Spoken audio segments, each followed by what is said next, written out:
Hello and welcome back to Wireman's Whimsy. I am continuing my week of using embossing folders in creative ways. So today we're using the Paradise Garden Hybrid Embossing Folder. Now I just have the embossing folder. I don't have any of the dies or anything, so I just have the embossing folder, and this is the card that I made. It's white on white with strawberry slush with the thanks a million that came from the Banner Sayings stamp set, and I just trimmed it out. It's a 1/2 inch scrap of paper, and I just trimmed it out. Some pieces are dimensionalized, some pieces are not, and then I've got my array of dots on here as well. Now, this is completely inspired by a modern quilt I saw at a quilt show this weekend. I apologize, I cannot remember the name of the person who made the quilt, but it was tone on tone, and there were some pieces that were really quilted out or stitched, lots of quilting stitches, and then some open areas, and then some more quilting stitches, and then some open areas, and I was just absolutely captivated by it. So if that was your quilt and you're watching, it was amazing, and please let me know who you are so I can give credit. So this one is totally tone on tone. I really like it. I think it's got lots of texture and depth. It could be if you added some silver or gold elements, it could be a 25th or a 50th wedding anniversary card. If you did it in gray, it could be like in gray text and dots. It could be a sympathy card. Lots of options there. So I thought with this one, I'd try it with a background. So I've chosen Hydrangea Hue as my ink color. I'm going to use the In Color Dots as my bling, and I'm using the Bloom Boutique Designer Series paper. I hate to cover up all that lovely gold, but I am going to use the Hydrangea Hue side. There's one piece that's kind of a grayish white background with lots of small flowers on it, but it didn't, when I kind of mocked it up, it didn't show up very well. So I'm using this one because it's got a small all over kind of print on it. And I'm just going to kind of place these down. I just wondered what this would look like if it wasn't a solid, just white on white background. So I'm going to put that like that. Am I putting 2 here? Yes, I am. I'm putting 2 here.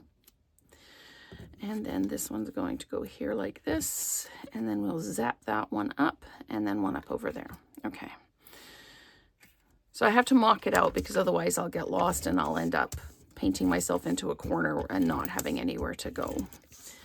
So, and each piece, what I did is I cut the pieces out, and I had a whole bunch of these blanks that I'd use that I had left over from another card that I had made. I'd made up a card kit for a card making class, and I had a whole bunch of them left over.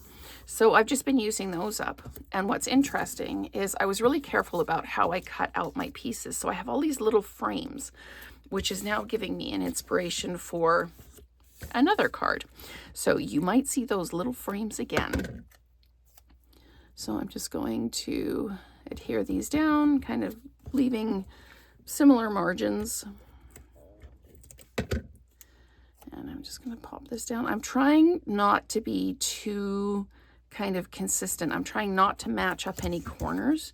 I want this to be just that little bit more random. So I am keeping equal margins if I can, but I'm trying to, just create a little bit of, not chaos, but just a little bit of random. Okay, so now I need some dimensionals, which I have very carefully tucked away on the side of my desk, which means I can't find them. So here we go. And look at me, I'm using a fresh sheet of dimensionals. Usually you just see me cutting up the edges. So we've dimensionalized this piece. I'm going to peel off the backings. And here we go. Trying to decide which way up to put this one, and I think I'm going to put it this way up. And it is going to kind of just cover up those ones like that. I'm going to dimensionalize this little one here like this. Now what I'm noticing right out of the gate is the difference between white on white or tone on tone. And I need one more of these. And having the colored background. The colored background really does show the gaps, obviously, between the pieces. So it's interesting to see the difference here. Okay. Let's just pop this one down. And I used the stylish shape dies to cut these out. Just all the different sizes of squares. You could do it with the circles as well.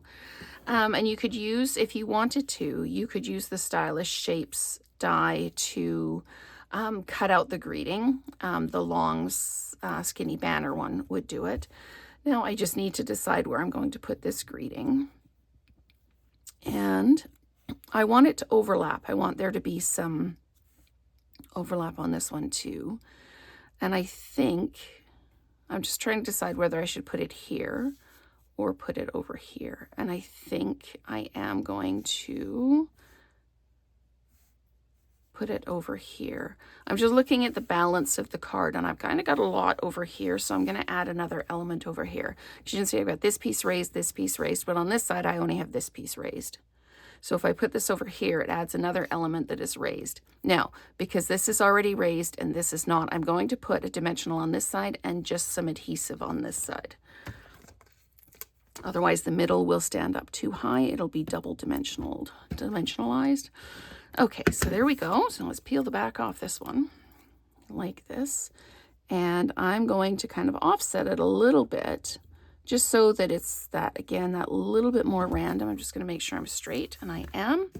Okay, and then I'm going to take my in color gems. I'm going to use the larger circles, and I'm going to, see here, I popped them down where there wasn't any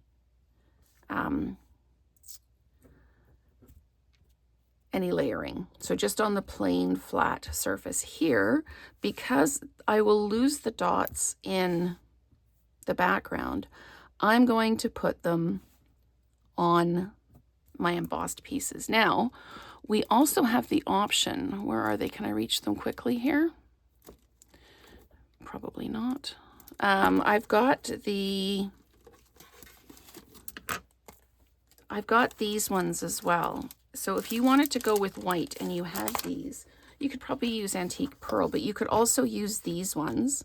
I'll just pop one off here and put these down in the white spaces. So that would work as well. And I think that might be kind of cute actually to use those, but I've already started with the other ones. So these are the natural matte dots. So I'm just going to continue on with these here. And I'm going to put another one down. I don't want to be too in line with that, so maybe I'll pop this one just up here. There we go. And trying to decide if I need to put another one down in here, but I'm just going to leave it as is. Sometimes less is more. So this is our tone on tone with strawberry slush array of dots and a strawberry slush greeting. And then we've done it again with the Bloom Boutique in the background with our hydrangea hue with the in color dots.